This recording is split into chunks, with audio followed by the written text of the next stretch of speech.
Hey guys, welcome back to the channel. I have another ECM and IDM test for a 1999 F-350 with a 7.3 liter power stroke engine. This is coming from Wisconsin, I think. I'm going to have to look into the information. Richard, this is your computer in IDM.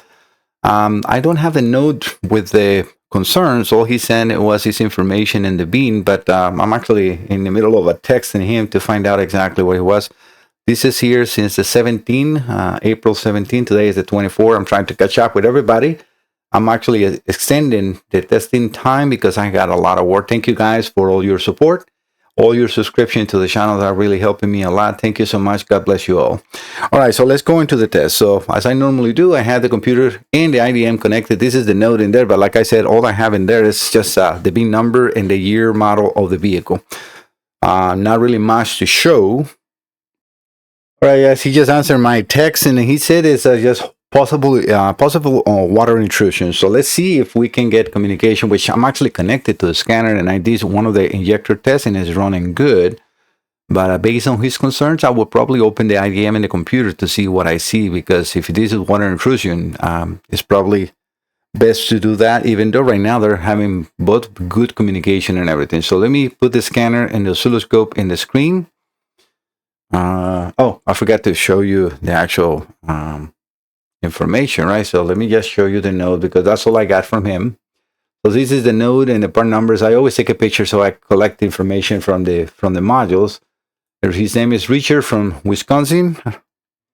And as you see, all he has in there is possible water intrusion. So let's see what we can do, and then I will open both modules to, make sure that it is that the damage or a problem, right? Because if they need to be cleaned and tested properly, let's see that. All right, so I'm going to put the oscilloscope in the screen and the scanner. For this, I'm using the SUS from Snap-on. 1 second, I got to deliver. All right, so we got the scanner. I just did one of the injector bus tests, and as you see, the computer came out with with codes. That internal control module keep a lot of memory is normal because the computer was unplugged.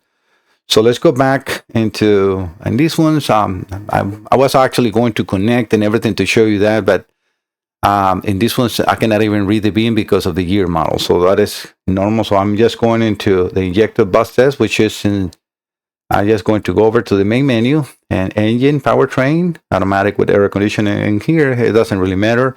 I'm going to functional tests and then injector bus tests. So let's do the injector bus test and see what we see in the signals. We can see all the signals on the oscilloscope happening, and they're nice and good. I can hear all the injectors firing and doing the bus test. I'm going to let it finish and then stop the capture, which I just did. All right, let's go back into the test. There is first a full burst of all the 8 injectors, and then it fires one at a time. Let me just go back to the first capture, and you're going to see a difference with me here, because when the first one happens, looking at the pulse width on the bottom, you see 3 measurements. So I have the blue channel connected to injectors power feed to bank 1, which is 1357. And then the red channel is to the power feed on injectors 2, 4, 6, and 8. And then I just have one channel to see the activations on the injectors ground control to make sure that all happening. So the pulse width is on the green channel because it's the ground control side.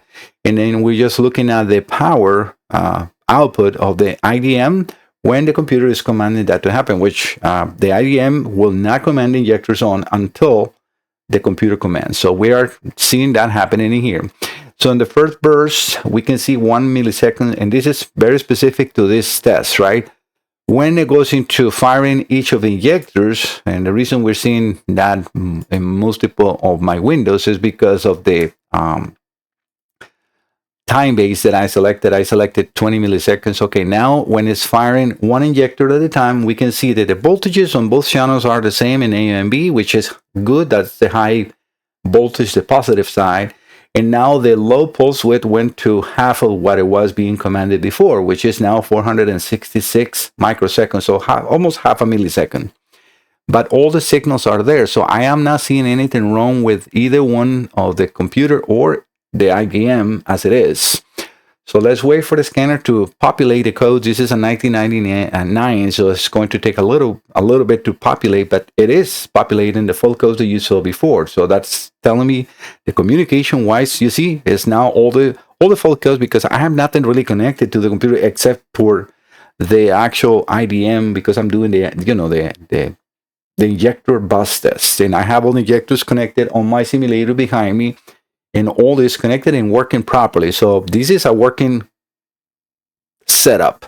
Let me stop the video here, and I'm going to open the modules to see what we see. All right guys, I opened both modules. Let me get a zoom so you guys can see closer, but it's actually no water intrusion whatsoever in neither one of them.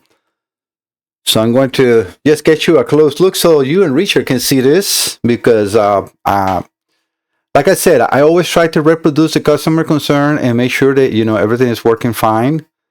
You can see the conformal coating is actually doing its job. It's nothing, no corrosion. You can see the how shiny this module. This is the ECM. I do see, you see a little green crusties outside, but nothing inside. And you can see how is water was definitely here. You can see outside, but luckily for Richard, the actual module itself, it looks like brand new. And let me look with the microscope under the pins, because that's something you cannot be, or you will not be able to see from there. Let me just take a quick pic.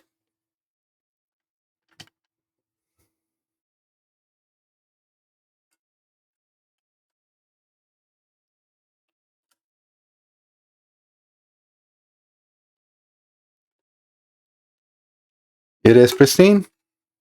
Let me see the inside of the connector. Yeah, I see no corrosion on the pins, which is great, but there is a lot of dust in here, and a little bit of a sign of water, but nothing that got corroded into the pins. For him, everything is looking good as far as the computer. And let me move this out of the way 1 second, guys, so you can see the actual IDM. Second, I know I was in your way, but I want to show this to all of you, because this is the big difference about you sending something to Mike Salazar Diagnostics. I'm not just going to say, oh yeah, you have a bunch of water, you need to spend $2,000 repairing this and blah, blah, blah, and then that's not true. So, no. As you can see, there is absolutely no water sign of anything in here. This component is crystal clean, no water intrusion whatsoever. And I can definitely refurbish them, which is, they're 1999. So this definitely needs new voltage regulator, new capacitors. That is to, elongate the life of these components, but not to correct any conditions. So this is where I'm actually always very honest with the customers. Okay, you have now 2 modules in here.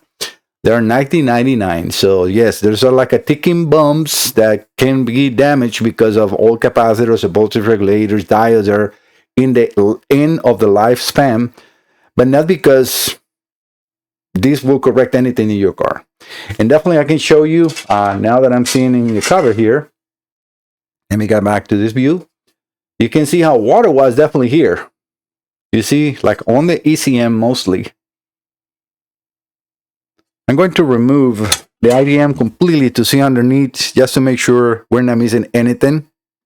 All right, guys, I removed the IDM from its case, and look at this, it's like brand new.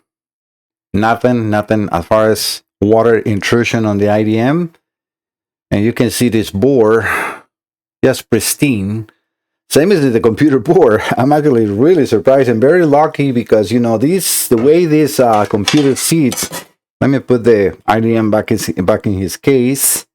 I definitely will be contacting Richard to see what he wants to do, because now I have him all open and see if he wants to do a refurbish. But again, this will not correct any situations on the car except for elongate the life. And I want to be very straightforward. Again, no hidden fees or nothing on Mike Salazar Diagnostics.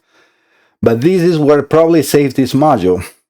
The way it sits on the car, and also that it has this gap, this space from the actual board, which gives enough room for any water to just sit in there and go away, which is most likely what happened, because we can see all that corrosion in the ECM. But the ECM itself, it's no shorts, it's communicating good.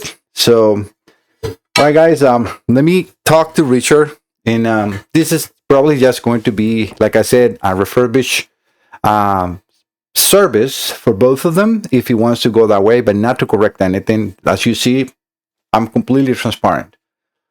There is no line to you to get a repair done. I have another customer, Clayton. He sent a 5.9 liter Cummins computer because he has problems on bank of injectors. There is no fire. I did a whole video and everything, and I said, you know, I cannot reproduce your concerns in here.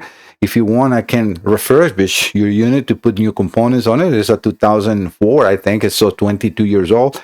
And he declined. He's like, no, Mike, I want to really allocate my funds first to correct the problem, and then maybe later I can do that. And I completely understand. Because, yeah, it's an old vehicle. Those trucks actually, they hold the value really well. Same thing as the, F-350s or so. They're like tanks. So I always recommend, people, if this is a truck that you really want to keep and make sure it's for a long time, it's a wise decision. Why? Because in the Cummins, it's usually those computers even used without repairs. I'm talking about used computers. They're like over $2,000. These computers, $1,000. The IDM's $800, $1,500. Depends on where you get it from.